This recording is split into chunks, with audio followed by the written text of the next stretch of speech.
hand does. So that tells me that you're all wearing cotton. Now I see lots of khakis in there, so you guys must be wearing uniforms today. Those khakis, they're all made out of cotton. If you're wearing socks today, your socks are made out of cotton. I see some sweatshirts.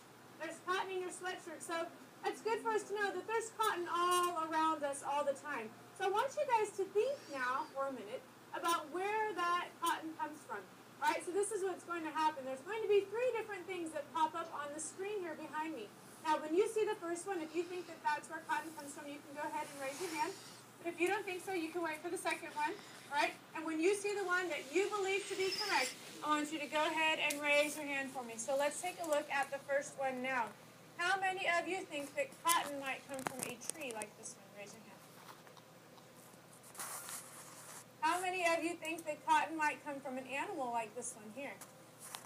Very nice. Okay, be confident. There you go. Raise your hand. Now, how many of you think that cotton might come from a plant like this one here? Okay, well, if you raise your hand for the plant, you're correct. All right, you got that right. Yes, very nice. Now, some of you raised your hand for the animal.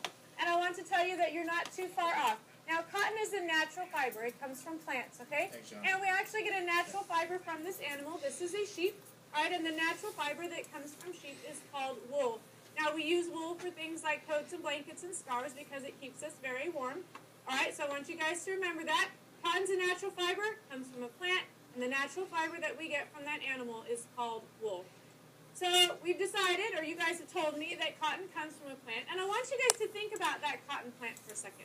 All right, I'm going to show you a map.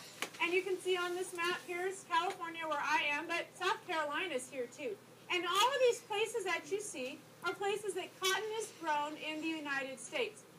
So I want you guys to think about what it is I have here in California. When we do a local program, in we South just show them the Carolina state of that helps that California. cotton Yeah, plant grow and different so well. areas of So California. who would like to tell me? So the San Joaquin what Valley is or it the that Imperial we Valley have or whatever. that Right, helps we those just cotton plants we grow try to so keep well? it home for them, especially 3rd grade, like the community curriculum. So they say, why can we grow it here? And then when we go national, we're like, why what's about these areas? Okay, well, let's start with the rain. Now, here in California, unfortunately, we don't get a whole lot of rain. It's been very, very dry. But in South Carolina, you definitely get more rain.